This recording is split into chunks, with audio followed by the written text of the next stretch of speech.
Hello guys, welcome back with another video. तो आज हम बात करने वाले हैं India bulls housing finance share के बारे में।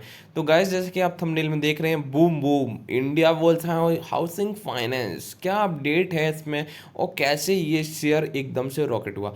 ठीक है, और अभी नहीं तो कभी नहीं, ये कौन सी अपॉर्चुनिटी की बात कर रहे हैं हम इस वीडियो में। तो आप अगर मेरे पे चैनल पर नए हैं या फिर पहली बार विजिट कर रहे हैं तो सबसे पहले चैनल को सब्सक्राइब करें ऐसी मोर अपडेट नोटिफिकेशन को पाने के लिए। तो चलिए शुरू करते हैं। ऐसा हम आ चुके हैं India bulls housing finance limited share के पास, और जो कि शेयर की प्राइस आप देख रहे हैं 123 रुपये 30 पैसे। 6% की एक अच्छी खासी तेजी देखने को मिली थी शेयर में। और गाइस, ये तेजी क्यों थी और क्या लगता है कि यहाँ से शेयर में कितनी तेजी और हो सकती है।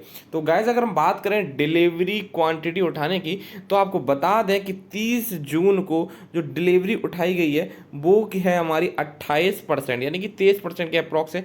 अगर बात करते हैं शेयर की, अगर हम बात 28 जून की करें तो शेयर ने 28 जून 27 जून 26 जून यहाँ पर जो लेवल था आपका 116 का, जो यहाँ पे था, इस लेवल पे हमने आपको वीडियो बना के बताया भी था कि यहाँ पर तेजी आने की संभावना है। ठीक है, एक बिग कैंडल बनी जो कि हमारी एक ग्रीन कैंडल बड़ी बनी और उसके बाद ये शेयर में तेजी देखने को मिली। अब ये कैंडल क्यों बनी, क्या न्यूज़ थी कोई, या फिर यहाँ पर हमारे शेयर ने एक रेजिस्टेंस को ब्रेक किया था। ठीक है, तो वही चीज़ को हम समझेंगे। उससे पहले इंडिया बुल्स हाउसिंग फाइनेंस के फंडामेंटल एनालिसिस कर लेते हैं, जिससे आपको पता चलेगा कि कंपनी का मार्केट कैप कितना है, क्या कंपनी डिविडेंड देती है, क्या कंपनी यहाँ से बोनस देगी, क्या कंपनी और इंडिया बुल्स और फाइनेंस कंपनी के कंपैरिजन में कैसी है। तो बात कर लेते हैं फाइनेंस सेक्टर की कंपनी इंडस्ट्रीज की फाइनेंस एंड हाउसिंग।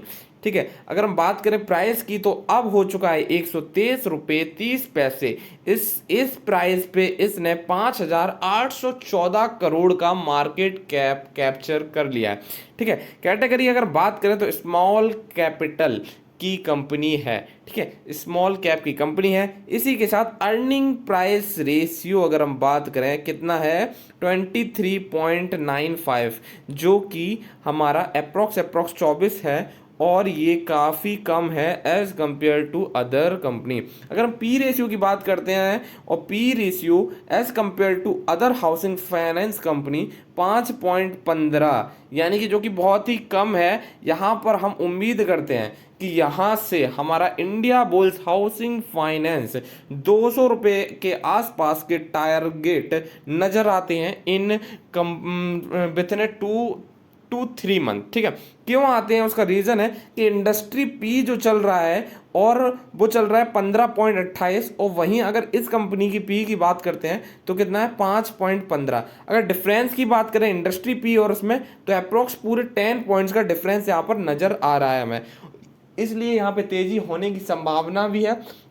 और सबसे बड़ी बात अगर हम करें तो कंपनी ने जो फेस वैल्यू है वो कितनी है 2 है, यानी कि फर्दर कंपनी के शेयर भी हमारे डिवाइड होते हुए आपको नजर आ सकते हैं। अब फाइनेंशियली हम बात करें कि कंपनी कितना मुनाफे में है, कितना घाटे में है, और कितनी उसकी नेट सेल है, वो बहुत ज़रूरी है। तो हम चलते हैं अगर हम उसके एनालिसिस पे, तो हम आपको बता दें कि जो नेट सेल कंपनी को हुई है लास्ट क्वार्टर में वो ये 8,719 करोड़ की। ठीक है, 8,719 करोड़ की नेट सेल हुई है। वहीं अगर हम प्रॉफिट की बात करते हैं कि कंपनी को कितना मुनाफा हुआ है, तो आपको बता दें 1,128 करोड़ का कंपनी को मुनाफा हुआ है। अगर कंपेयर करें लास्ट क्वार्टर से, तो लास्ट क्वार्टर से कंपनी को मुनाफा कम हुआ है। हालांकि 2019 से ये सबसे कम मुनाफा हुआ है। 2019 में कितना था, 4,000 करोड़ के आसपास का मुनाफा था। मगर आप इस चीज़ को समझिए कि जो शेयर होल्डिंग पैटर्न है, यानी कि जो म्यूचुअल फंड है, उन्होंने अपनी होल्डिंग्स को बढ़ा दिया है। इस चीज़ को आपको बहुत ही ध्यान में रखने वाली बात है। आप यहाँ देख सकते हैं कोटक इक्विटी फंड हाउसेस ने 18% चेंजेस किए हैं। अगर हम बात करें इन्फोसिस इंडिया ने भी 125% चेंजेस किए हैं। अगर बात करें एसबीआई की, तो एसबीआई ने भी 52% चेंजेस किए हैं। तो सारे जितनी भी कंपनियां हैं, जितनी भी अच्छे अच्छे म्यूचुअल फंड हाउसेस हैं, सब ने इस कंपनी में क्या किया है, तेजी की है यानी कि खरीदारी की है, और खरीदारी की है यानी कि इसका कहीं ना कहीं संकेत नजर आ रहा है कि शेयर में तेजी होने की पूरी पूरी संभावनाएं नजर आ रही हैं। तो इंडिया बुल्स हाउसिंग फाइनेंस यहाँ पर हमारे पोर्टफोलियो में होना चाहिए। अगर नहीं है तो आपको इसको अपने पोर्टफोलियो में ऐड ऑन करना चाहिए। अगर हम शेयर होल्डिंग पैटर्न की बात कर लें तो प्रमोटर्स के पास बिल्कुल भी हमारे शेयर्स नहीं है, पूरा पूरा 100% पब्लिक के पास शेयर्स हैं। मगर सबसे अच्छी बात यह है कि जो हमारे एफआईआई हैं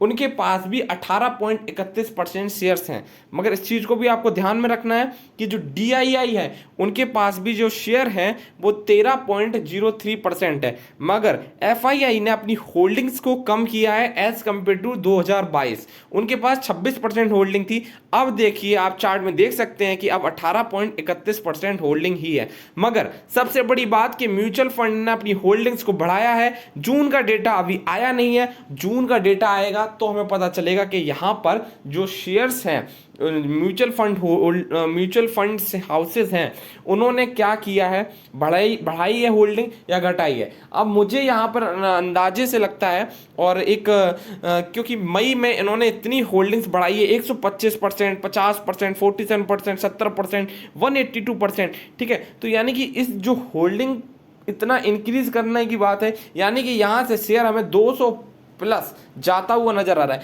क्या आपको लगता है कि यहाँ से शेयर 200 प्लस जाएगा या नहीं जाएगा?